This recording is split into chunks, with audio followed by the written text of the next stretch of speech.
तुकोबाराय विठ्ठल विठ्ठल तुकोबाराय विठ्ठल विठ्ठल तुकोबाराय विठ्ठल विठ्ठल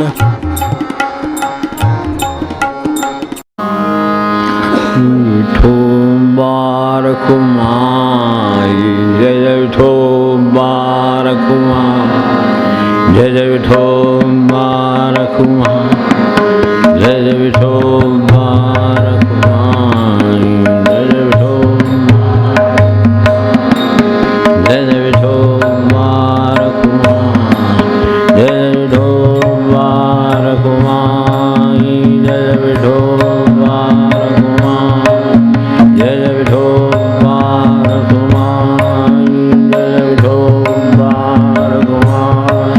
जय जय विठोबार कुमार जय जय विठोबार कुमार जय जय विठोबार कुमार जय जय विठोबार कुमार जय जय विठोबार कुमार जय जय विठोबार कुमार जय जय विठोबार कुमार जय जय विठोबार कुमार जय जय विठोबार कुमार जय जय विठोबार कुमार जय जय विठोबार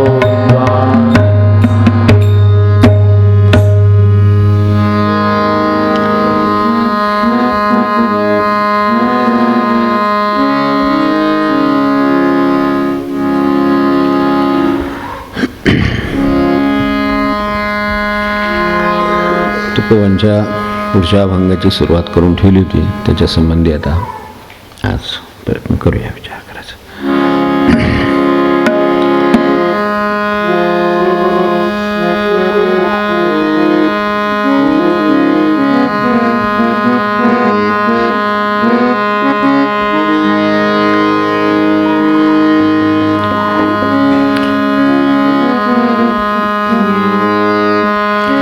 यत्न करिता तेणे काय नव्हे यत्न करिता तेणे काय नव्हे जैसे तैसे राहे देवाचे देणे जैसे तैसे राहे देवाचे हे देणे जैसे तैसे राहे देवाचे हे देणे यत्न करिता तेणे काय नव्हे यत्न करिता तेणे काय नव्हे जैसे तैसे राहे देवाचे हे देणे जैसे तैसे राहे देवाचे हे देणे यत्न करिता तेणे काय नव्हे यत्न करिता तेणे काय नव्हे यत्न करिता तेणे काय नव्हे.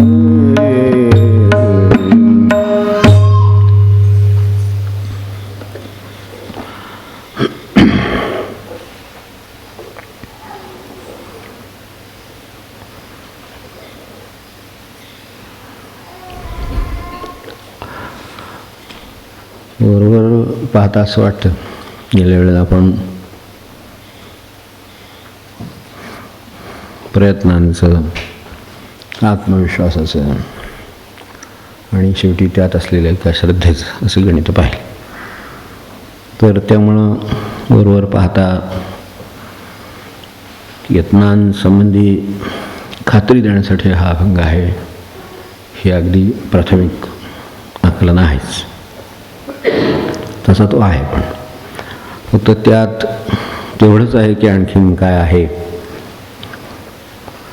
खरं तर यत्न आणि आपल्याला अपेक्षित असलेली गोष्ट साध्य होणं प्राप्ती कर्म त्याचं फळ साधन त्याचं साध्य हे सगळं आपल्याला परिचितच आहे.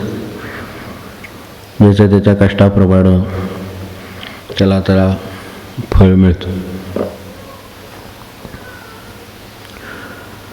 आता ते मध्येच आठवण झाली म्हणून नाही मामांचं आपल्याला कल्पना एकदा मामानं बोलावलं होतं. हे 10वीच्या विद्यार्थ्यांचा म्हणजे त्या काळच्या 11वीच्या विद्यार्थ्यांचा निरोप समारंभ होता ना, त्यांना बोलावलं होतं बघा. आणि मामानं सांगितलं की सगळ्यांना चांगलं यश मिळू असा आशीर्वाद द्या वगैरे. आता शेवटी मामांच्या आशीर्वादामुळे काही ना पण त्यांचा रिझल्ट चांगला लागेल अशी स्वाभाविकपणे बोलावणाऱ्यांची अपेक्षा आहे. मामा बोलायला उभे राहिल्यानंतर म्हणाले, धर्मकर्म असो तुम्हा कल्याण. मी जे काही प्रयत्न धर्मकर्म केला असेल त्यानुसार तुमचं कल्याण हो. कारण खरं ते तसंच होत असतं खरं सांगायचं तर आता 10वीची परीक्षाचे निकाल आले ना, 10वीचे झाले ना जवळ. आता जरा गोंधळ होतो, परीक्षा आता खूपच झाल्या त्यामुळे. तर ते मामा नंतर शेवटी म्हणाले की मी सुरुवातीला असं म्हटलं त्यामुळं ज्यांच्या मनात अभ्यासाविषयी थोडी धाकधूक असेल, होईल का नाही असं वाटत असेल, तर त्यांना जरा थोडंसं हे कर्मानुसार फळ मिळणार असं वाटेल आणि त्यामुळे ते नाउमेद होऊ नयेत म्हणून एक प्राचार्य या नात्याने आणि एक पाहुणा या नात्याने तुमचा हितेच्छू या नात्याने परमेश्वरांनी सगळ्यांना चांगलं यश द्यावं असं म्हणतो म्हणाले. असं शेवटी म्हणाले.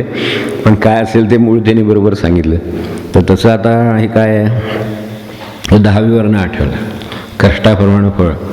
तसं तिथे 10वीचे निकाल सध्या तरी पुढे पुढे पुढे पुढे असे आपल्या कोर्टाच्या तारखा पडाव्यात किंवा पाडून घ्याव्यात तसं जसे ते चाललेत. सध्या असं म्हणतात की 17ला आहे आणि आता तर ते अगदी खात्रीशीर आहे असं म्हणतात. तर आपलं गंमत वाटते निकालाजवळ आले म्हणजे. खरं आहे, मोठे म्हणतात की एकदा लागले म्हणजे सुटलो एकदा बरं झालं. आणि जे कोणी बसलेले असतील तेही वर म्हणतात की खरोखरच एकदा निकाल लागले म्हणजे बरं होईल. पण आतून त्यांना असं वाटत असतं काही ना तरी की अजून 1-2 दिवस पुढे गेले काय कारणाने गेले बरं होईल.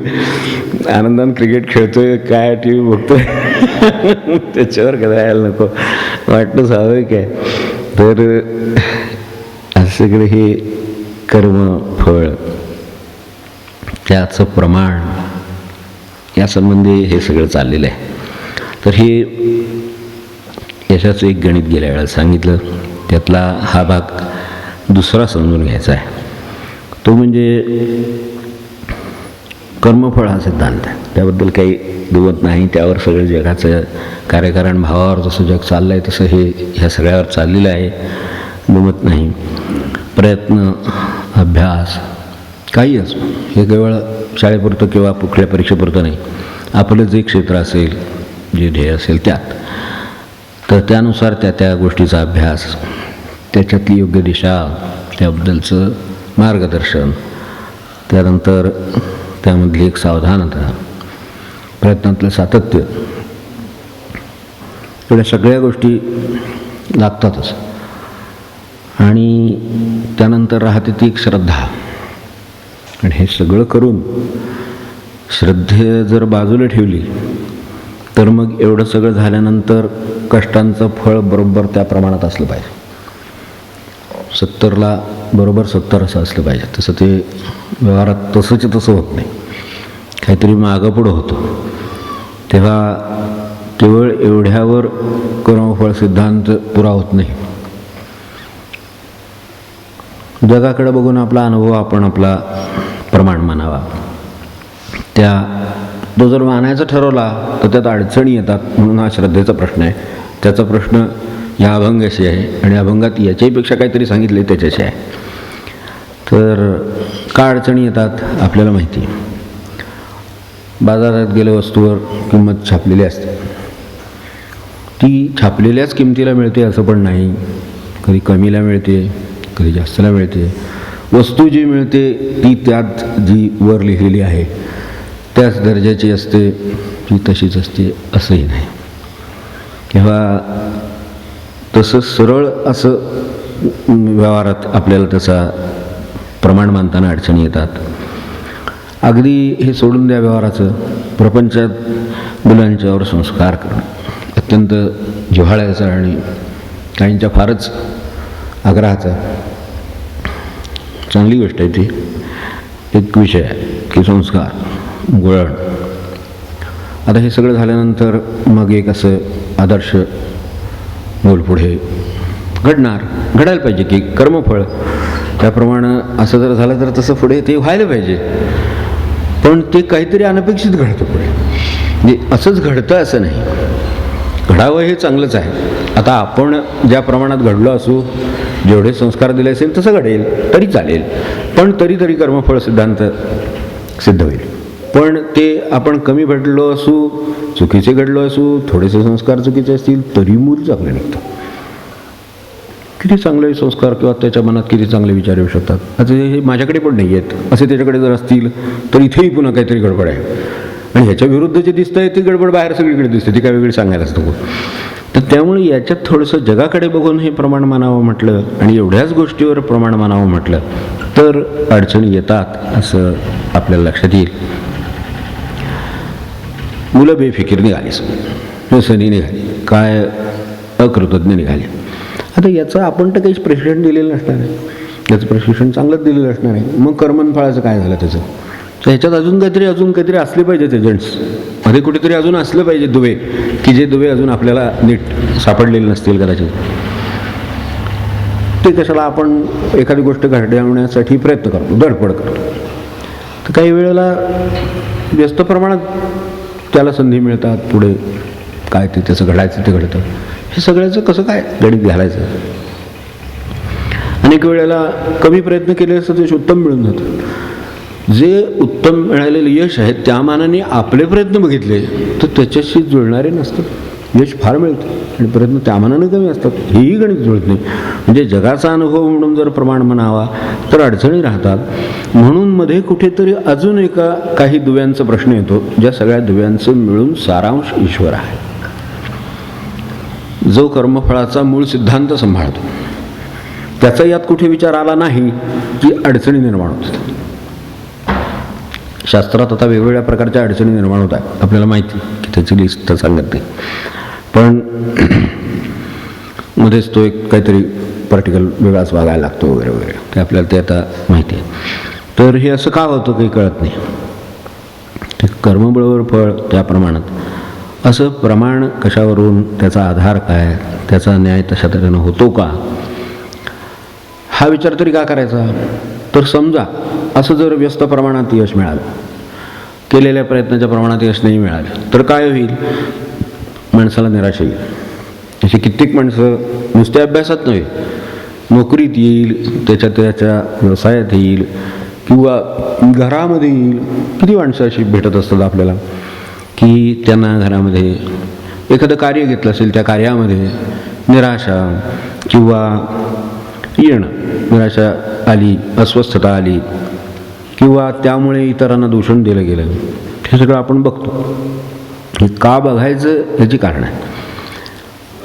त्याच्यावरनं काय होतं, काही वेळेला प्रयत्नांच्यावरचा विश्वास ढळतो की आपण बरोबर प्रयत्न करत नाही किंवा प्रयत्न करून सुद्धा योग्य गोष्ट होत नाही, यश त्या प्रमाणात असत नाही.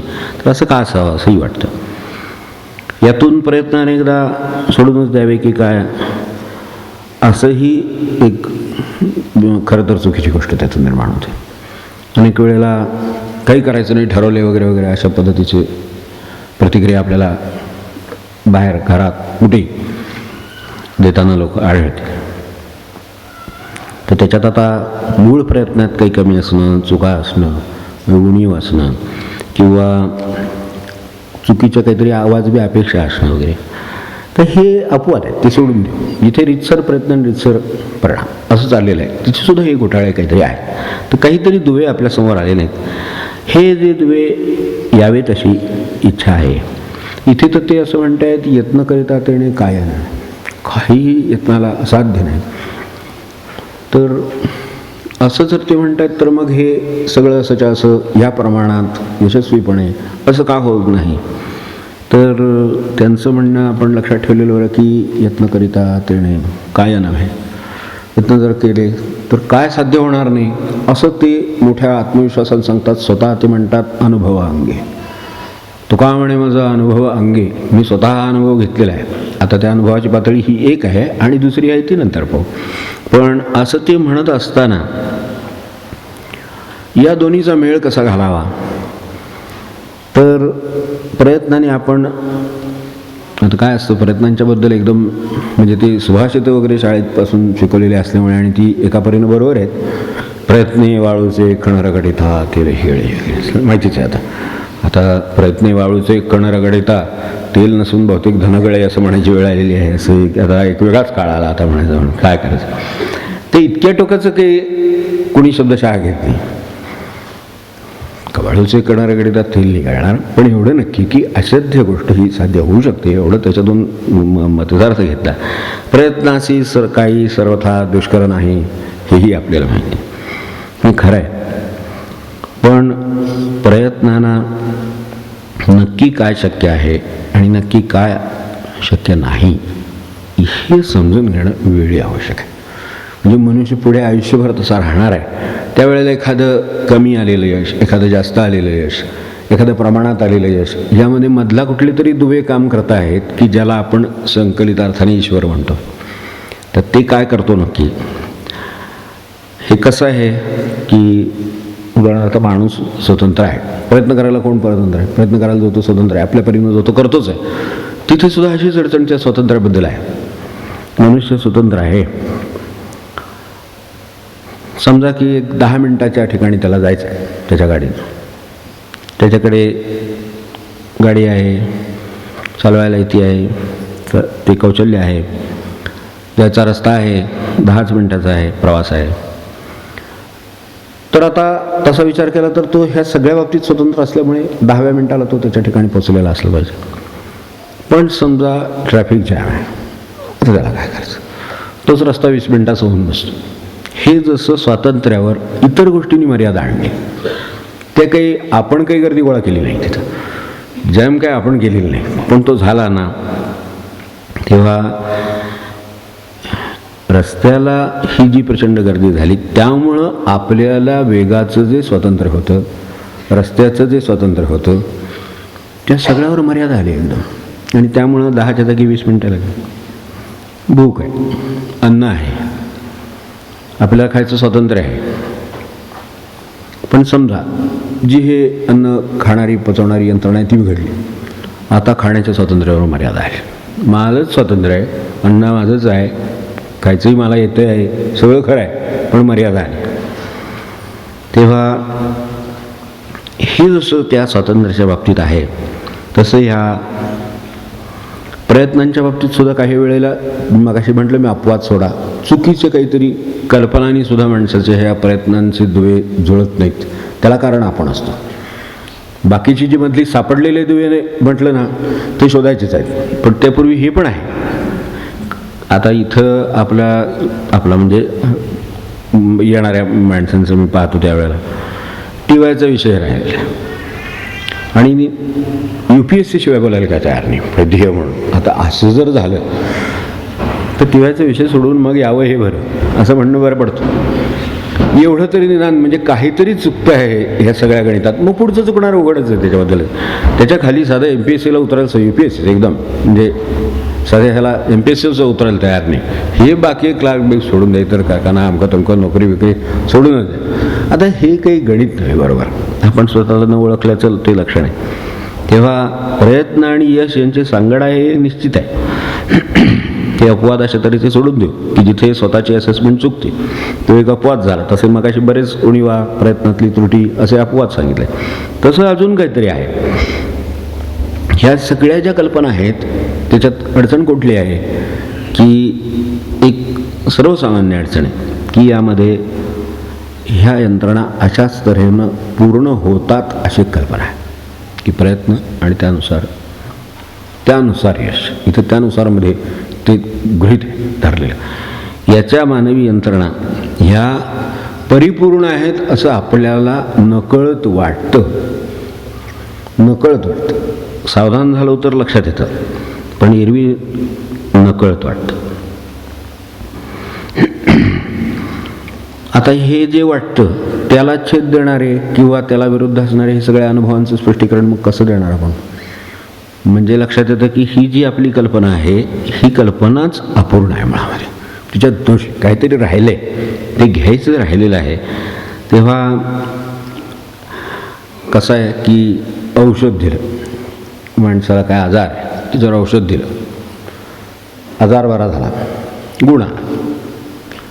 आता हे क्रम आहे खरं म्हणजे, प्रयत्न त्याचं ते एक्झिक्युशन, त्याच्यानंतर त्याला आलेलं बरा झालेला आजार, परत काय ते निरोगी जीवन, हा सरळ क्रम आहे क्रम.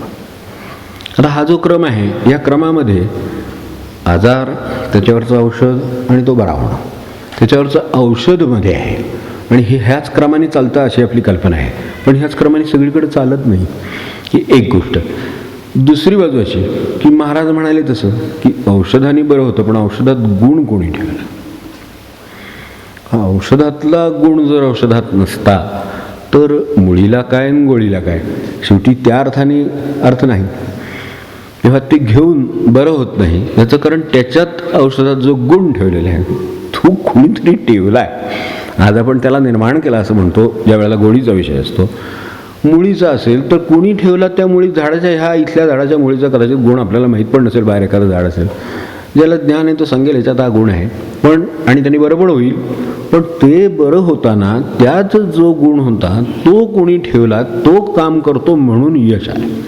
त्यानं काम नाही केलं तर यश येणार नाही. म्हणजे नुसत्या ह्या प्रयत्न आणि हे जे यश याची सांगडाचीच अशी आपल्याला घालता येत नाही. म्हणजे प्रयत्नांना खरं यश किंवा योग्य यश ते कोण देतो आणि कोण सांभाळतो त्याची ओळख आपल्याला या अभंगाच्या निमित्ताने व्हावी. तेव्हा ते कोण देतो, त्याची ओळख, त्याचं कार्य काय, त्याची व्याप्ती केवढी आहे कार्याची, त्याची कार्याची पद्धत काय आहे. मागे आपल्याला मी साईबाबांचं बोललो होतो ना की ते आताड्यानं त्रास झाला वगैरे, ते समोर त्याला उभा केला आणि म्हणाले, आताड्यानं त्यांनी सांगितलं की तुम्ही नीट काम करा, असं काही त्रास होऊ द्यायचा नाही, नीट काम करायचं. आता हे व्यवहारात आता मी सुद्धा बोललो, कोणीही बोलू शकेल. त्यानंतर त्या आताड्याने त्याला काही त्रास दिला नाही. आता ह्याची कार्यपद्धतीची व्याप्ती काय ती कशात बसते? कारण प्रत्यक्ष प्रमाण असं आहे पुढे की त्यांना बरं झालं, जे मागे पुढे सगळं औषधं घेऊन होत नव्हतं ते सगळं त्यांनी नुसतं समोर उभे राहिले.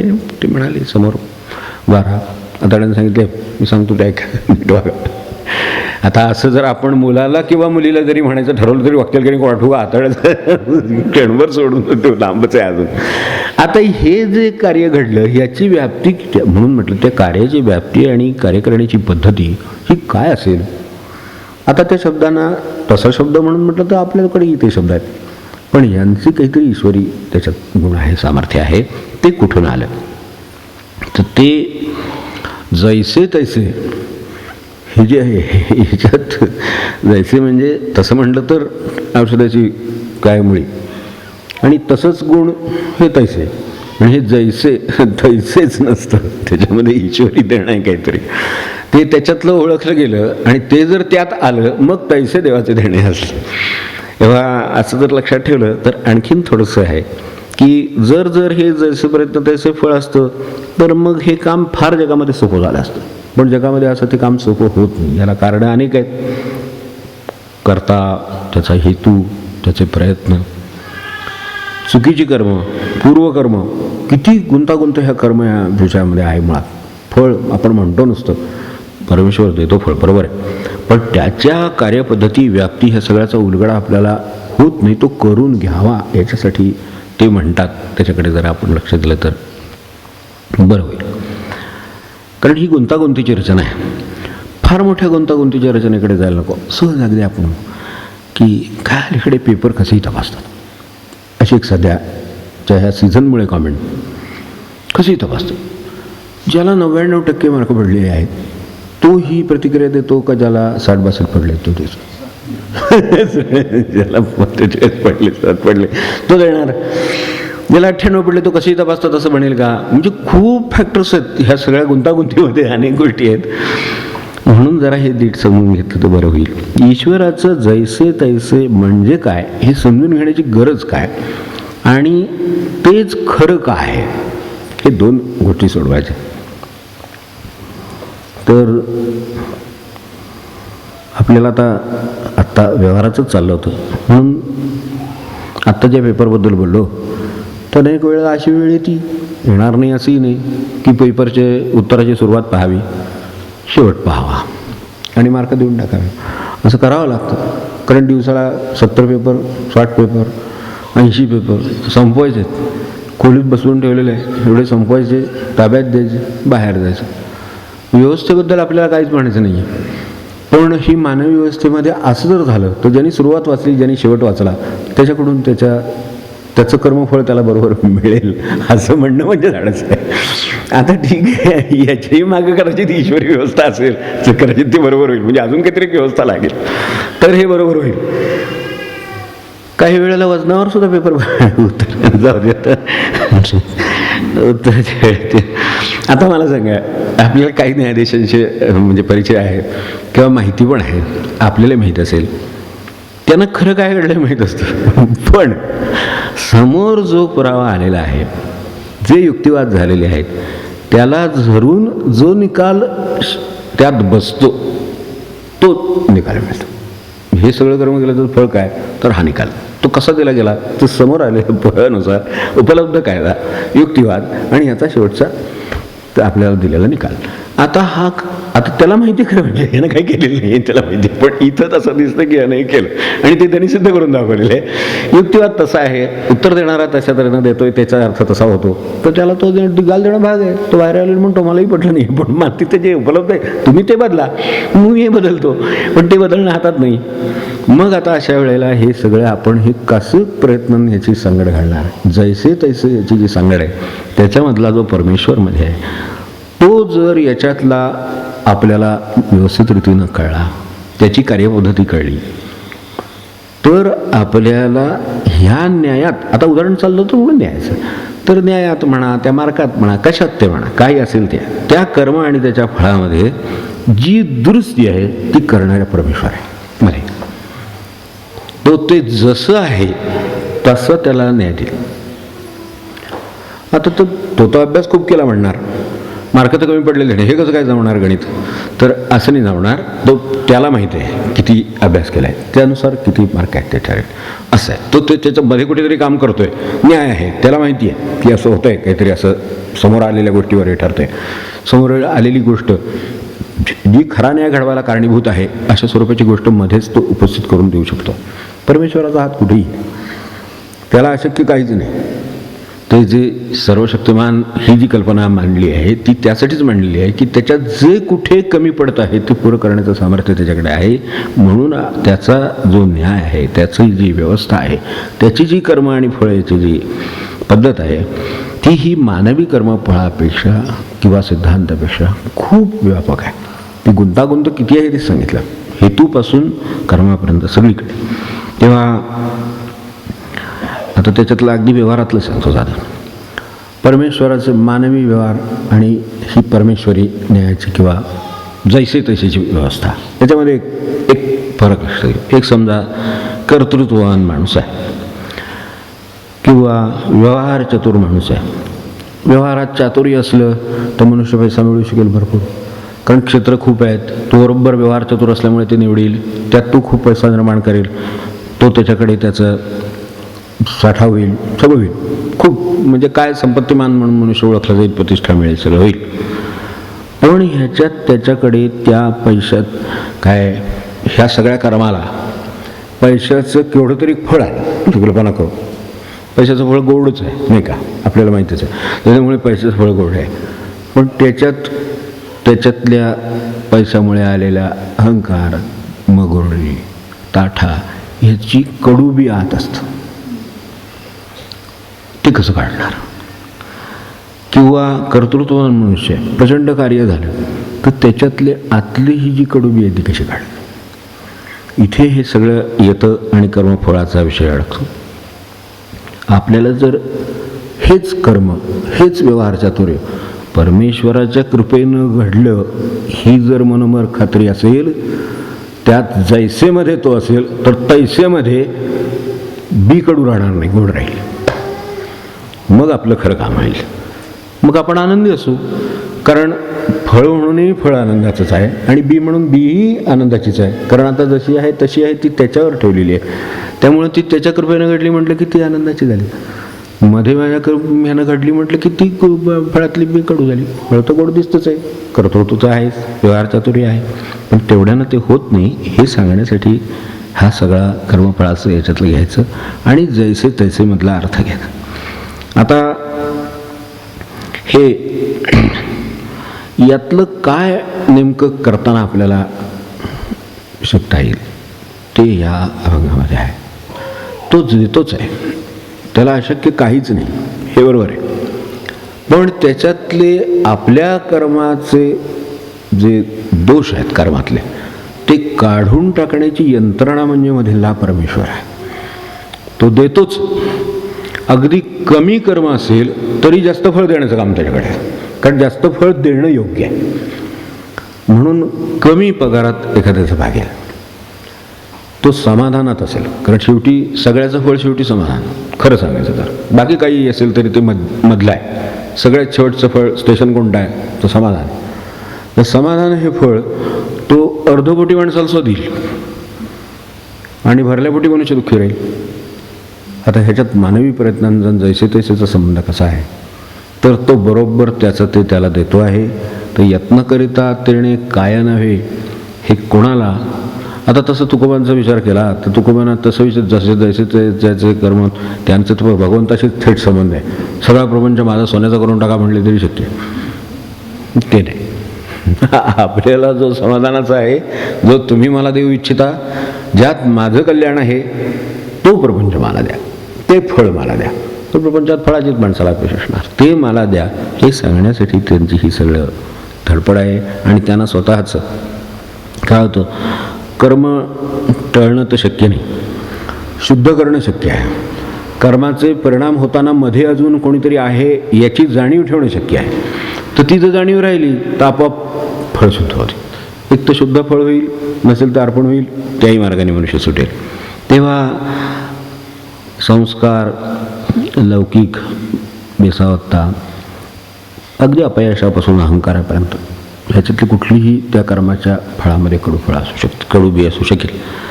तर जर आपण भक्त असू आणि जर आपल्याला अंतर्बाह्य समाधान झाले, तुझे सुख अंतर्बाह्य, बाहेरही आनंदात आहे, बाहेर आनंदात आहे म्हणजे काय, सुदृढ झाले का, शक्ती आली का, निरोगी झाले का, ते नाही झालं, पण अंतर्बाह्य सुख एवढं कर.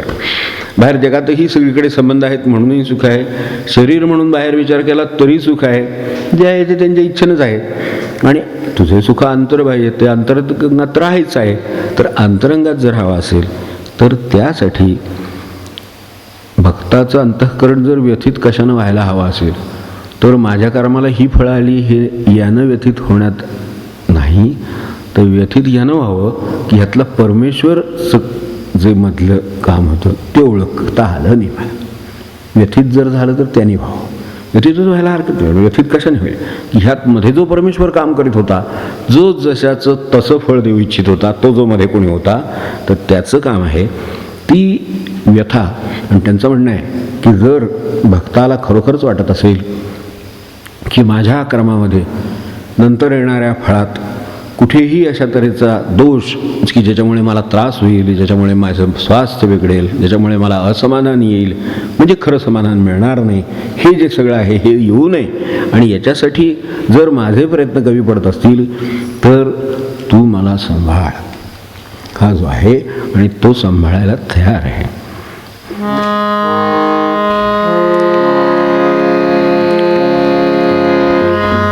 दासा कृपा सिंधू.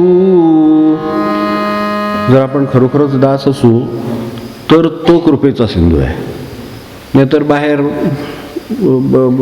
महासागर आहे, त्याचा प्रश्नच नाही. इथे कृपेचा सिंधू आहे, तो कृपा करायला तयार आहे. आणि तो कोणासाठी कृपा करायला तयार आहे? जो दासासाठी. बोध कोणाला? जो दास होईल त्याला, त्याच्यासाठी दासबोध. त्यामुळं तसं हे कृपा सिंधू आहे, तो कृपा करायला तयार आहे. सिंधू अशा अर्थाने म्हटलं की ज्याचा अथांग आहे, पत्ता लागत नाही, तो किती कृपा करू शकेल याचा पत्ता लागत नाही, हे सांगण्यासाठी सिंधू म्हटलं. कृपेने आपलं कल्याण होतं, ते दुसऱ्या कुठल्याही मानवी पद्धतीनं होण्याची शक्यता नाही, म्हणून त्याच्याकडे ते दिलं. आणि त्यासाठी जो दास व्हायला तयार आहे, दास कृपा सिंधू मोपेक्षी सर्वथा, असं जर भगवंताचा कोणी दास व्हायला तयार असेल तर हा कृपा सिंधू त्याला कधीही त्याची उपेक्षा करणार नाही. त्याच्या मदतीला तो सदैव तयार असेलच आणि त्याच्या कल्याणाचं जैसं जे योग्य असेल ते त्याला फळ देईल. आणि ते फळ असं असेल, कशावरून ओळखावं की हे फळ परमेश्वरानं दिलेलं आहे? कारण शेवटी मानवी बुद्धी पुन्हा शंका उत्पन्न करतेच. तर कर्म केल्यानंतर समाधान राहिलं की परमेश्वराचं फळ आहे. समजा दासा कृपा सिंधू नोपेक्षी सर्वथा, दासा कृपा सिंधू नोपेक्षी सर्वथा, अंतरीचे व्यथा कळे त्यासी, अंतरीचे व्यथा कळे त्यासी. हे काय की ज्याला खरंच अडचण आहे त्याला व्यथा असते की मला इतकं करून समाधान नाही झालं. ही ज्याला व्यथा आहे, कर्म केलेलं आहे पण शेवटी समाधान नाही मिळालं, मला शांतता नाही आहे, असं ज्याला वाटत असेल त्याला अंतरंगात जी व्यथा आहे ती परमेश्वराला न सांगता सुद्धा कळते. पण परमेश्वराचा संबंध राहायला असला, टिकवला ठेवला तर कनेक्टिव्हिटी पाहिजे ना, तर लागणार, नाही तर कॉल कसं लागायचं? आपली नाम कनेक्टिव्हिटी आहे. दासा कृपा सिंधू मोपेक्षी सर्वथा, दासा कृपा सिंधू मोपेक्षी सर्वथा, अंतरीची व्यथा कळे त्यासी, अंतरीची व्यथा कळे त्यासी, अंतरीची व्यथा कळे त्यासी. जैसे तैसे राहे देवाचे हे देणे, जैसे तैसे राहे देवाचे हे देणे, यत्न करिता तेणे काय नव्हे, यत्न करिता तेणे काय नव्हे. जैसे तैसे राहे देवाचे हे देणे, जैसे तैसे राहे देवाचे. एकच एवढंच सांगण्यासाठी हा अभंग लिहिला असेल का? नाही, प्रश्न आहे. अजून त्यांचं पुढे काहीतरी आहे की हे जे लौकिक प्रयत्न, त्याची फळं, त्याच्यात येणाऱ्या अडचणी, त्याच्यात परमेश्वराचं स्थान, ते सगळं ओळखून आपल्याला समाधान देण्याची असलेली त्याची क्षमता, याही पलीकडे अजून त्यांना काहीतरी सांगायचं आहे. ते श्रद्धेबद्दल आहे आणि आपल्या मानवी नेहमीच्या प्रयत्नांच्या वरच्या पातळीवरचे अजून काहीतरी सांगायचं आहे. तर जे सांगायचं आहे ते आता आपली वेळ संपली म्हणून पुढच्यावर बघू. जैसे तैसे राहे हे देणे, जैसे तैसे राहे देवाचे हे देणे, यत्न करिता तेणे काय नव्हे, यत्न करिता तेणे काय नव्हे. जैसे तैसे राहे देवाचे हे देणे, जैसे तैसे राहे देवाचे हे देणे, जैसे तैसे राहे देवाचे हे देणे.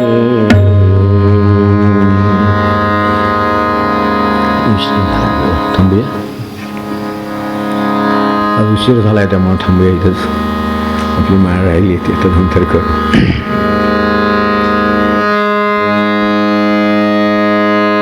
विठोबार कुमार जय जय विठोबार कुमार, जय जय विठोबार, जय जय विठोबार कुमार, जय जय विठोबार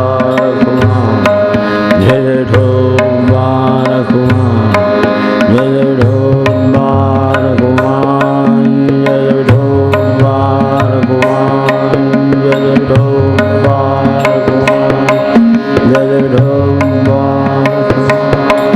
जय जय विठोबा रघुवा जय जय विठोबा रघुवा जय जय विठोबा रघुवा जय जय विठोबा जय जय विठोबा रघुवा जय जय विठोबा जानकी जीवन स्मरण जय जय